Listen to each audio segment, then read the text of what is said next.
on va plonger dans votre livre, Thomas Negaroff, avec l'historien Vincent Lemire. Vous faites l'anatomie du conflit israélo-palestinien qui dure depuis des décennies. C'est une coédition Les Arènes, France Inter, et c'est la version écrite de votre podcast à succès. Alors pour comprendre, carte à l'appui, à la fois le chaos, la haine et l'impasse politique d'aujourd'hui, vous allez voir, c'est pédagogique et c'est sans parti pris.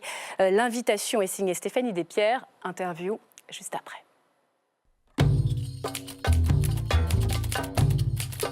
Si on vous invite, Thomas Negaroff, c'est parce que votre livre est d'intérêt public pour comprendre ce conflit israélo-palestinien sans fin.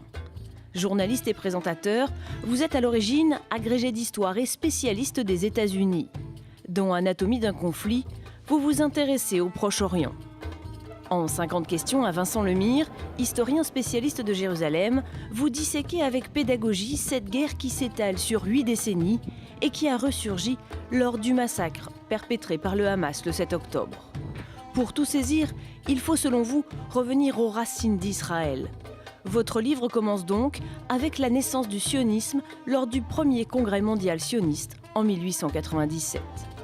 Le sionisme a pour but un foyer national légalement garanti et publiquement reconnu pour le peuple juif en Palestine.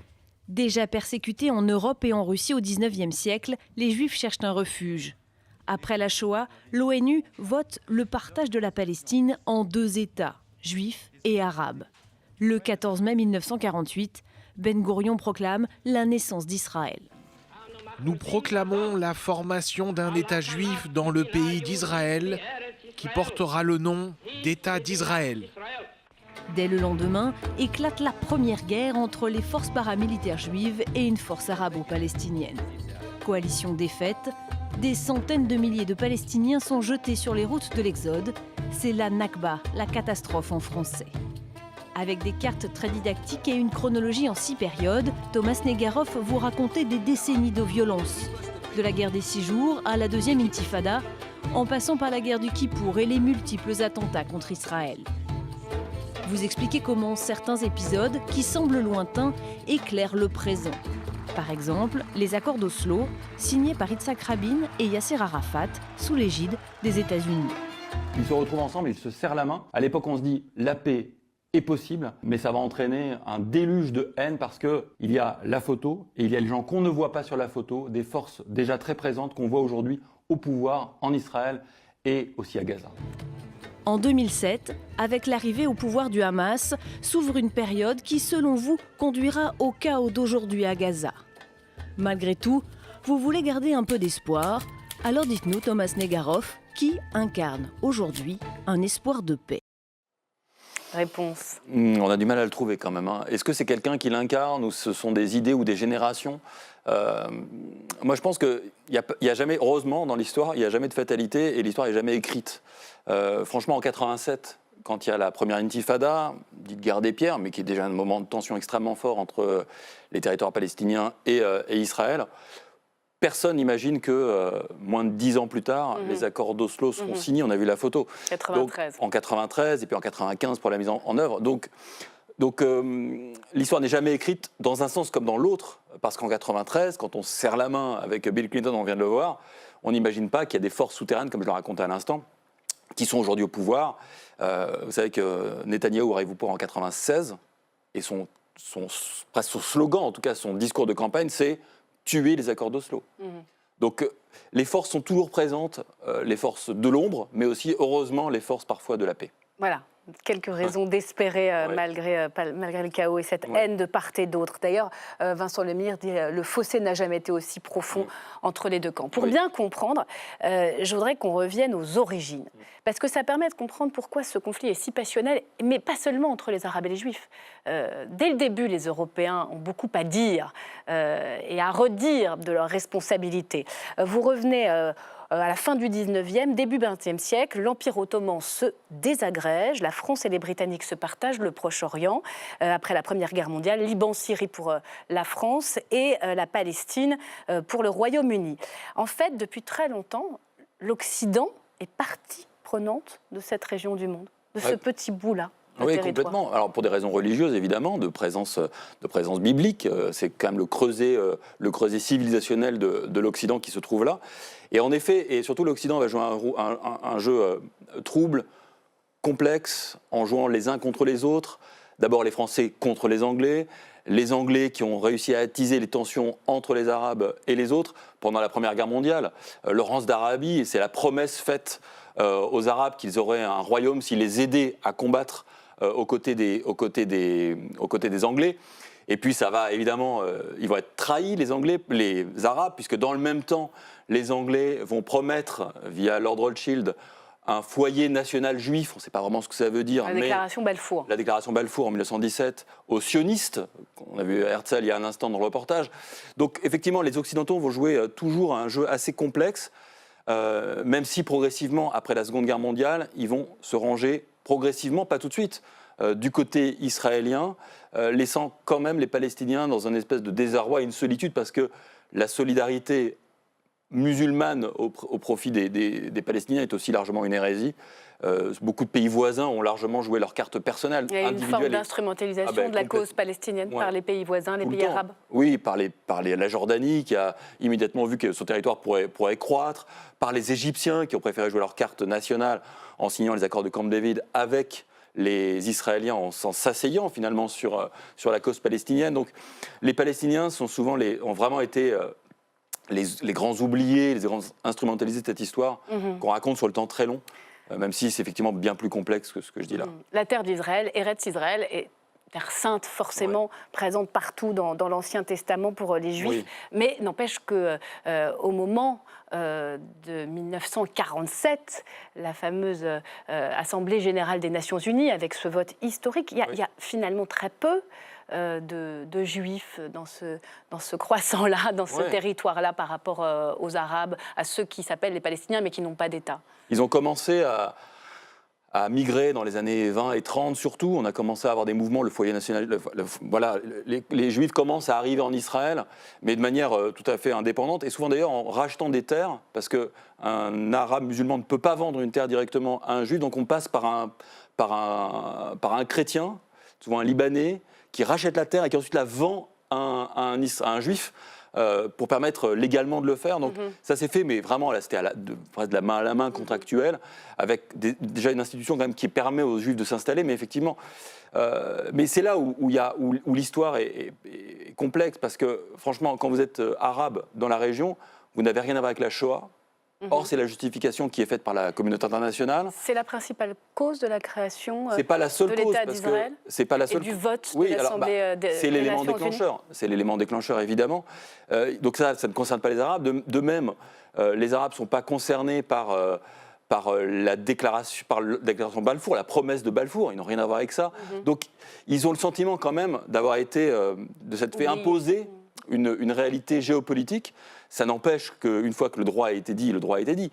Mais on peut comprendre les questionnements et les problématiques de l'époque si on se replonge vraiment en 47-48. Justement, alors regardons les deux cartes, parce que c'est fondamental, parce qu'on sent bien que monte quand même chez souvent la jeune génération la question de pourquoi ils sont là, les Juifs. Est-ce que c'était le bon endroit au fond, est-ce qu'ils ont pris la terre à ceux à qui ça appartenait? Il y a deux cartes. La partition de l'ONU. 1947, c'est la fameuse résolution 181 du 29 novembre 1947. On est quelques mois seulement après la libération des camps nazis. Et là, puis, c'est 55% pour le 55-45. C'est dans la partition 55-45. 55% sont donnés aux Juifs en jaune, 45% pour les Palestiniens, pour les Arabes en rouge. Et c'est la guerre immédiatement, puisque les pays arabes n'ont pas voté cette résolution. Ben Gurion a déclaré un peu tôt, peut-être trop vite. En tout cas, l'État d'Israël. Oui, c'était une manière aussi de mettre la pression sur la communauté internationale c'est le fait accompli, quoi. On déclare et après, maintenant Israël existe. Et Israël, comme on le verra dans l'histoire, gagne cette guerre contre toute attente d'ailleurs. Et récupère beaucoup plus de territoire. Va commencer ce que les Palestiniens appellent la Nakba, la catastrophe, de quoi s'agit-il? L'exode massif? Qui commence même avant. Hein. Dès 1947, on commence à parler de Nakba en Palestine, enfin chez les Palestiniens. C'est la catastrophe, c'est l'idée que les villages sont détruits, les gens perdent leur logement. On raconte aujourd'hui encore qu'il y a des gens qui vivent avec une clé autour du cou parce qu'ils espèrent rentrer un jour chez eux. Et c'est effectivement la conséquence à la fois du plan de partage de 1947 et puis surtout de la guerre perdue de 1948, 48-49, la guerre de 48-49, qui est effectivement une guerre où Israël se retrouve isolé, alors armé tout de même, notamment par les soviétiques.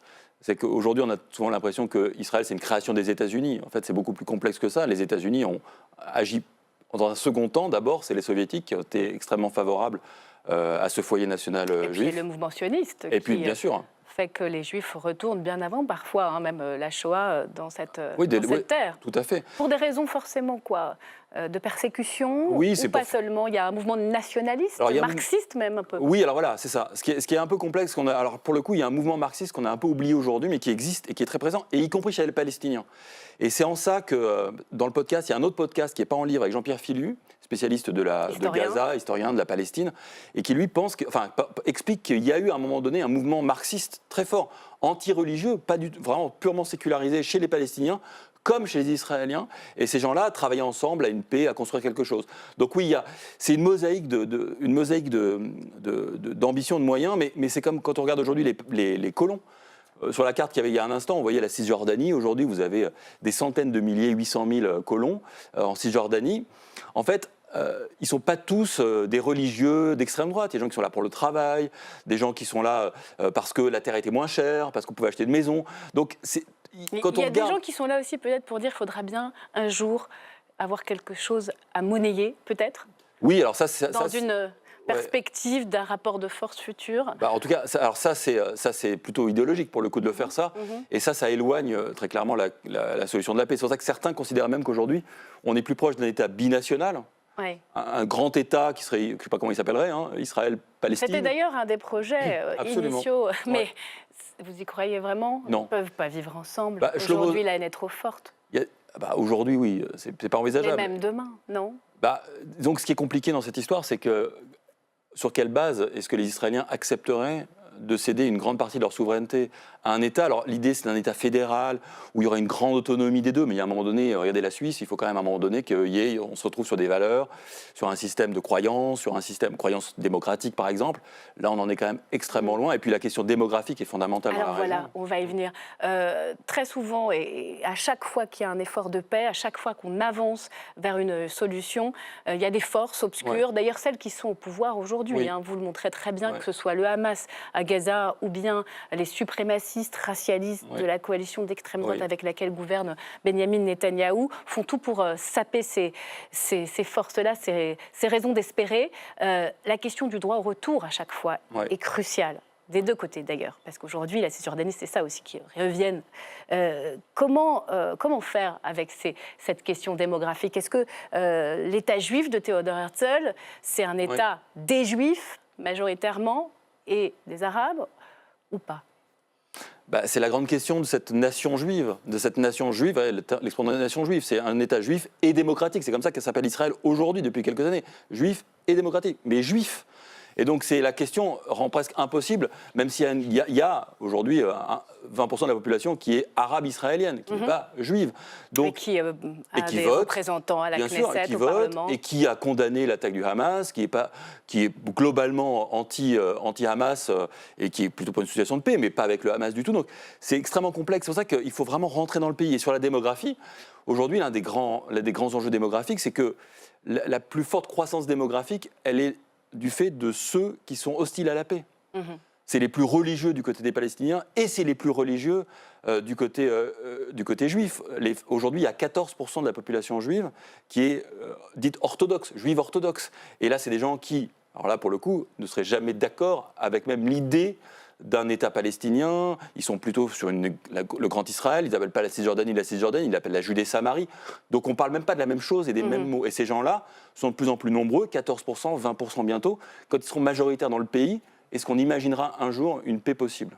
En tout cas, c'est passionnant et c'est très important de connaître cette histoire pour éclairer le présent, même s'il est très sombre aujourd'hui. On aurait pu continuer longtemps, Thomas Sneguerov, sur le rôle des États-Unis, alliés indéfectibles surtout, ouais. ou pas, dont vous êtes le spécialiste. Mais on s'arrête là. Lisez Israël-Palestine, anatomie d'un conflit.